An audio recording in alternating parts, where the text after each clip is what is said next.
Sarap.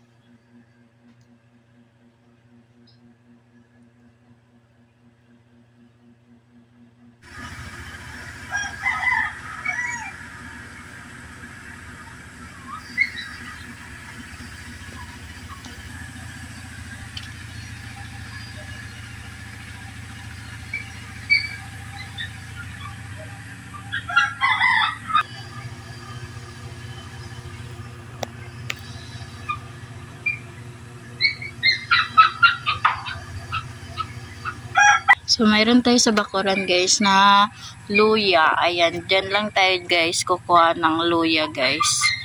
Luya, ayan. Lumalabas na nga guys yung luya.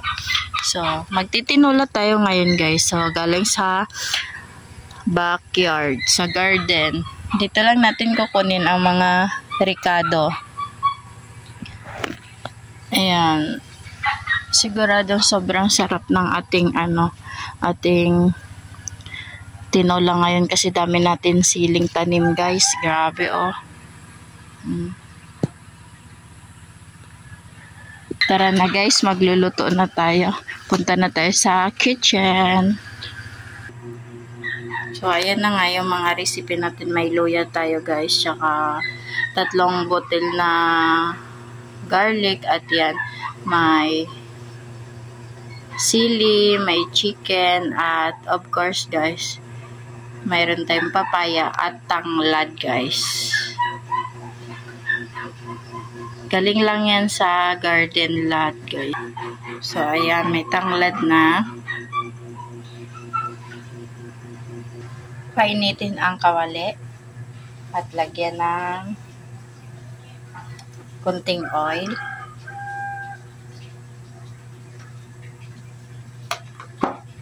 At ilagay ang luya. Ayan.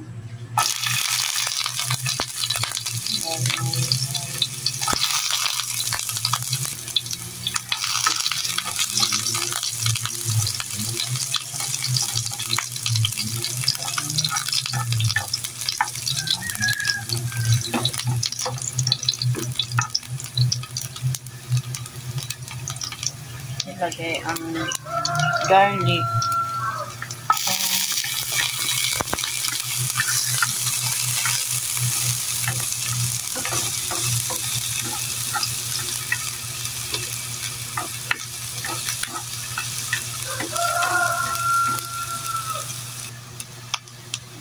At ilagay ang chicken.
At ayan na nga guys, kumukulo na Sarap-sarap. Ayan, sarap-sarap.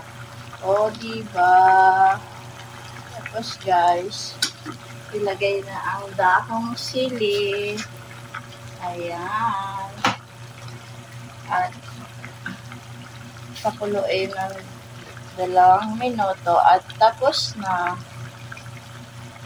At patayin ang apoy. Ganon. Tapat ulit. Pakuluin ng 2 minuto. That's it. Ayan na ang ating tinola today. Oh, lami. Diba na ko? At ayan na ang ating finished na tinola. Oh, yummy.